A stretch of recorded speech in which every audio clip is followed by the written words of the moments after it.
Hi అండి. ఈవేళ మన ఇంటి వంట ఏంటో తెలుసా? గుత్తి కాకరకాయ కూర. రైతు బజార్కి వెళ్తుంటేను ఈ కాకరకాయలు చిన్న చిన్నవి చూశాను, చాలా బాగుంటాయండి.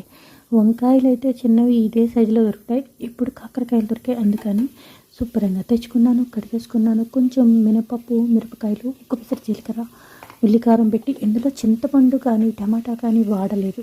ఉల్లిపాయలు వేయించేసుకొని శుభ్రంగా ఈ కూరలో పొడి ఆడుకున్న తర్వాత మిక్సీ ఆడేసుకున్నాను. మినపప్పు, మిరపకాయల తర్వాత ఉల్లిపాయ కూడా వేయించేసుకుని మిక్సీ ఆడేసుకున్నాం అనుకోండి, కూర అయితే చాలా చాలా బాగుంటుంది.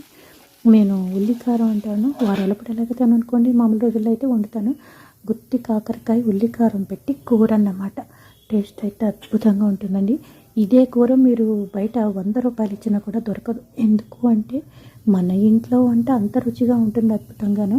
కొంచెం చిన్న కట్టలు గోంగూర పచ్చడి చేసుకున్నాను, 2 రోజులకైతే సరిపోతుంది మాకు. ఇదండి మా ఇంట్లో వంట.